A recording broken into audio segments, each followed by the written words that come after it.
Hello, hello to my True Blue crew. Today's topic is challenges.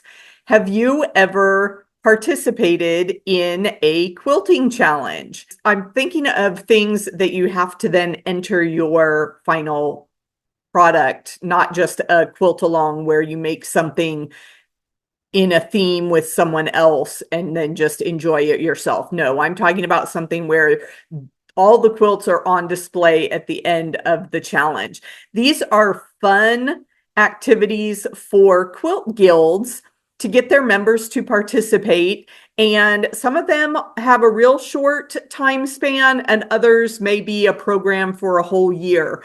My mom's guild recently did a round robin type challenge where they started with a center block or panel, and then each month the director announced a new element. So she had to add pinwheels and half square triangles and rail fence, just different blocks would be added on to the project. So the whole group's quilts are very different because they all interpreted the elements differently, but I think the quilts really turned out amazing. They're all so different and so beautiful. My state guild then displays all of these challenge quilts together. So you see the prompt that people started with, and then you see all the variations. Some other fun challenges that I've heard guilds use are things like you draw a paint chip or a crayon from a bag and you have to use that color in your design. There are ugly fabric challenges where you have a specific fabric that you have to feature in the finished project, and those are always fun as well.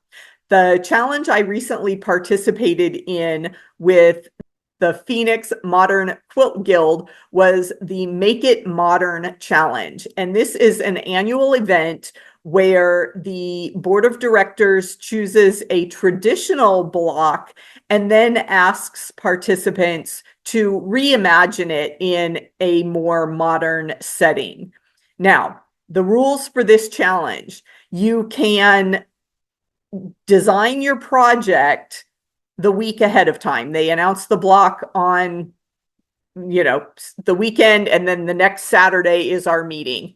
You come with all your supplies. Your fabric can be pre-cut, but all the sewing has to happen in that 3 to 3.5 hour period at the meeting.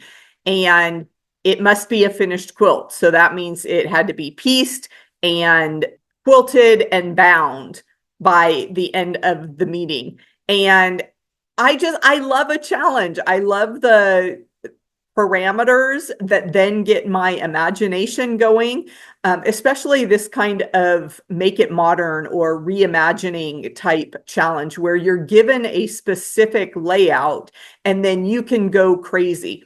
Now, our guild keeps it pretty open. You can use any element as long as there is one element in your quilt that was the same as the previous traditional block, then you're fine. So that leaves things pretty wide open, right? Because a lot of classic quilt blocks have basic elements like half square triangles or flying geese, and they're put together in interesting ways. And your quilt doesn't have to use anything except that one little half square triangle as an element, and you've met the design criteria. So I would encourage everyone to jump into these challenges. You may find some surprising design skills emerge as you participate and try something new. It's always a great spark for your creativity.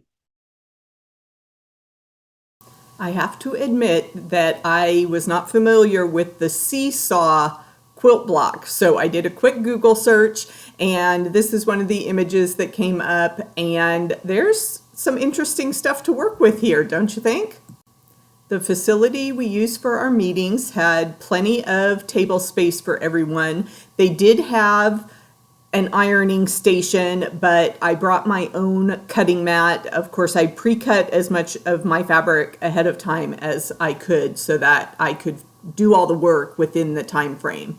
I definitely wanted to feature some pinwheels in my design, and I also decided to do some flying geese. So I made the flying geese portion the black and white fabric, and then I used the red and the blue as the sky kind of corners of the flying geese units. The challenge was to make a mini quilt, so that helped a little bit. With just a few blocks, I'm ready to decide on a layout. And it was just the placement of the flying geese that I was trying to decide how spread out I wanted them to be. It didn't take long to assemble those few rows, and then it was on to the quilting step. I basted, and I decided on some straight line quilting. Had to check the back, make sure there were no puckers. I was using 3 colors of thread, so I did have to change my thread out because I wanted to include the red, the blue, and the purple with straight line quilting. And then, of course, was the binding step. And again, I threw in another challenge for myself by coordinating the binding with the top colors of the quilt. And I just thought this fit this season of our year perfectly. As we head into an election, I named my finished quilt Swing State Seesaw. And I'm not going to share any other political opinions on this channel other than to say, make your voice heard and get out there and vote. It will be time to decorate for the holidays before you know it, but there's still time to make a holiday quilt. Check out this fun pattern. I'll see you in the next video.